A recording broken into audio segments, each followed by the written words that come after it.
Olá, irmãos, a paz de Cristo a todos, mais uma vez aqui no canal. E hoje eu gostaria de compartilhar com os irmãos um pouco uma reflexão sobre o arrependimento. É muito importante a gente meditar sobre o arrependimento, porque sem arrependimento não há perdão de pecados. E sem perdão de pecados não há salvação em Jesus Cristo.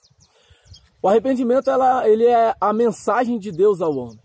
Sempre que Deus levantou alguém para falar com o povo, para falar com a nação, eles sempre vieram trazendo essa mensagem do arrependimento. Quando nós lemos o Antigo Testamento, nós vemos ali que os profetas de Deus, eles sempre chamaram o povo para que se arrependesse dos seus pecados, para que se arrependesse dos seus maus caminhos e se voltasse para Deus. Quando nós olhamos para o Novo Testamento, logo no início da era cristã, nós vemos que o primeiro homem chamado por Deus, chamado João Batista, ele veio anunciando a mensagem do arrependimento. A primeira mensagem que João Batista anuncia é justamente essa: arrependei-vos, porque está próximo o reino dos céus. Depois de João Batista, quem se manifesta ao mundo é o próprio Jesus Cristo, o Messias enviado por Deus. E a primeira mensagem de Cristo foi a mesma de João Batista: arrependei-vos, porque está próximo o reino dos céus. Depois de Cristo, quem se manifesta ao mundo são os discípulos de Jesus. E o primeiro a anunciar um sermão a uma grande multidão foi o apóstolo Pedro. Depois que ele prega aquele grande sermão para aquela multidão, aquelas pessoas olham para Pedro e perguntam: o que faremos nós então? Pedro responde para eles: arrependei-vos e cada um de vós seja batizado. Depois de Pedro, um homem que se destacou, anunciando também a mensagem às nações, foi um homem chamado apóstolo Paulo. E Paulo ele vem anunciando também a mensagem do arrependimento. Ele deixa bem claro nas suas cartas que a sua mensagem sempre foi pautada no arrependimento e na fé em Jesus Cristo. Mas o que seria esse arrependimento que é tão importante e que foi anunciado por todos os homens de Deus, pelos profetas, pelos discípulos e até pelo próprio Cristo?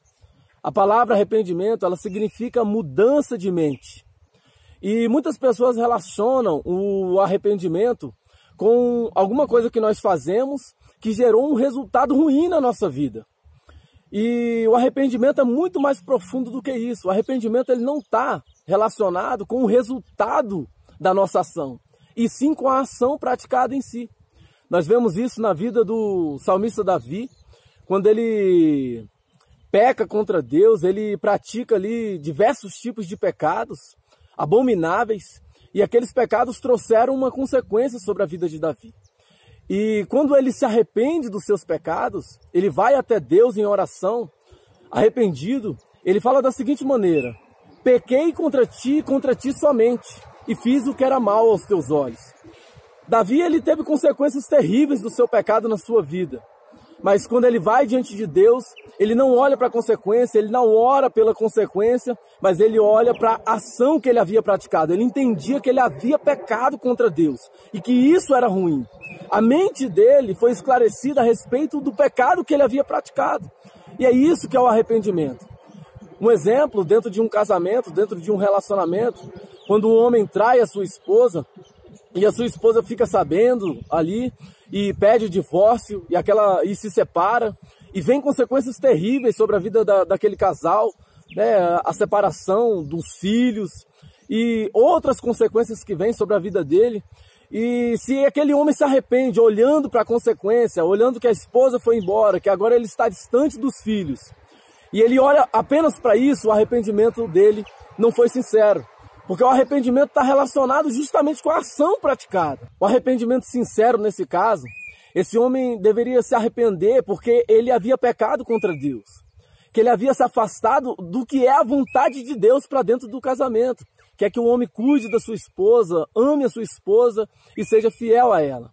Se ele se arrependesse diante de Deus por causa disso, por causa da ação em si e não por causa da consequência, esse é um arrependimento segundo a palavra. Então isso tem que ficar claro no nosso entendimento. O arrependimento, ele está diretamente relacionado com a ação que nós praticamos e não com o resultado que ela gera. E quando a gente fala sobre arrependimento, é maravilhoso a gente meditar sobre esse assunto, irmãos. Porque quando a gente peca contra alguém, quando a gente ofende alguém, e vai até essa pessoa arrependido e sinceramente arrependido e pede perdão, essa pessoa vai ter uma dificuldade muito grande em nos perdoar. E com Deus não é assim. Quando a gente olha para a palavra, a gente vê que a vontade de Deus é que o homem se arrependa para que ele possa perdoar. Deus, ele é rico em perdoar e tem disposição em nos perdoar. A palavra chega a dizer que há júbilo nos céus diante dos anjos quando o homem se arrepende do seu pecado. Jesus, quando ele vai falar sobre esse assunto, ele conta uma parábola a respeito de um jovem que havia pecado contra o seu pai, que havia ofendido o seu pai, desonrado o seu pai e que havia saído de casa. E aquele jovem, num certo momento, ele deseja voltar para casa e ele fica pensando ali como é que o seu pai trataria ele e ele então decide voltar. E quando ele volta para casa, ainda quando ele está distante, o pai vê ele e corre até o seu filho e abraça ele, beija ele com alegria. E diz aos seus servos para que os servos preparassem uma roupa para ele, sandália para os seus pés, um anel para o seu dedo, que matasse um animal e que preparasse um grande banquete. Porque aquele filho que estava morto reviveu e aquele filho que estava perdido foi achado. E é esse o desejo de Deus para cada um de nós. Nós que estávamos perdidos, que éramos filhos rebeldes, que estávamos afastados. Muitas vezes o nosso pecado quer nos levar para distante de Deus. Nós nos envergonhamos de Deus e não queremos nos achegar a Ele. Mas o desejo de Deus é justamente o contrário, irmãos. É que quando a gente olhe para Deus com um coração arrependido e sinceramente arrependido, com um coração humilde e se prostra diante dele, Ele tem prazer em nos perdoar. Ele olha para nós e nos abraça com alegria e nos recebe com alegria. Que Deus abençoe cada um de vocês. Meditem nessas palavras. Fica na paz, até a próxima. Carinhoso Salvador, quero te